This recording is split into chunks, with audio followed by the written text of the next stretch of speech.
It's the world's largest shake table facility, and it can hold buildings weighing up to 2.5 million pounds. The table moves in all three directions simultaneously.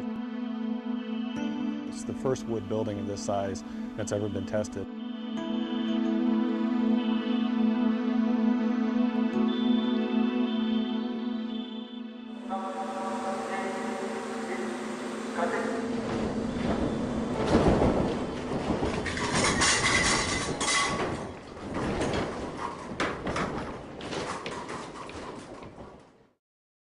The entire project is called the Niecewood Capstone Test, a project funded by the National Science Foundation. The project is led by Colorado State University, and Simpson was a close technical collaborator. The popularity of mid-rise wood frame construction has soared in urban areas, and so there's not a lot of information on how to design those types of structures. So the information gathered from this testing is going to be absolutely critical.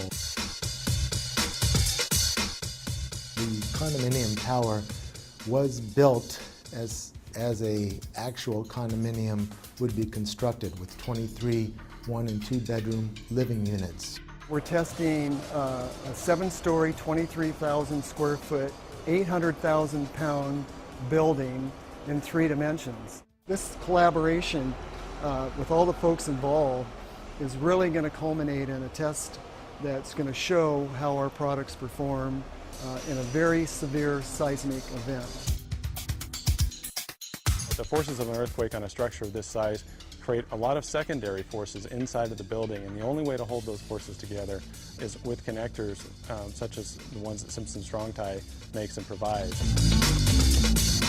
In this building, we have a wide variety of Simpson Strong Tie products, from large hold-down rods that run 7 stories up to the roof, known as ATS, or anchor tie-down system. We have a number of shear transfer elements in here, and straps and the floor plates to help tie the floor plates to the shear walls. In short, we're building what we call a complete load path. This building, the Niecewood Capstone building, is designed using a performance-based seismic design philosophy. It's a method to design specifically for, or explicitly maybe, for performance of the building. We don't just design a component or an assembly. We actually design it all together and then we check it. And performance-based design allows us, if we know enough about how the building reacts, to actually select what level of damage we want to see in the building during an earthquake. We're doing a series of tests on this structure so that we can incrementally increase our knowledge as to how the building is responding at different levels of shaking. We're not only going back and forth, side to side, but we're going up and down as well. So we're getting all of the vertical accelerations and lateral accelerations exactly like that Northridge earthquake, but times 1.8. There's approximately 300 sensors in the building, measuring everything from movement to force to acceleration.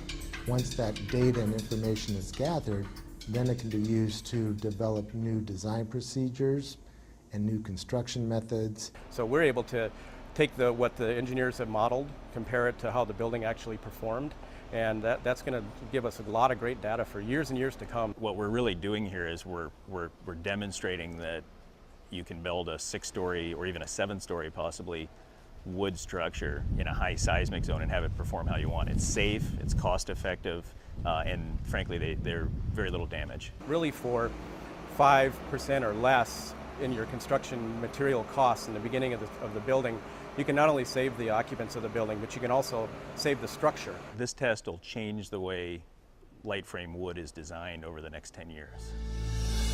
We've invited several key engineers from across the country, building departments. There's folks from all over the world coming to see this.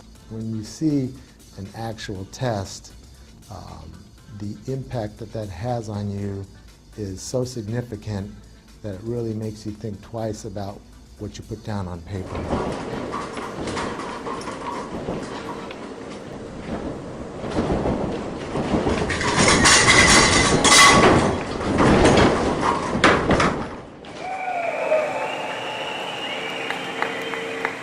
Everything in it worked. There was minimal damage to the inside of the building, minimal damage to the outside of the building. I would say that this testing really does validate the performance-based design concepts developed at the various universities involved in this project. It's phenomenal that we can have a test of this size and magnitude of a building like this and actually get some real test data. Simpson never forgets, and they're always trying to make sure that they're really providing what the structural engineering and construction community needs. And I've always been impressed with taking that extra step to really know the science part of what we do.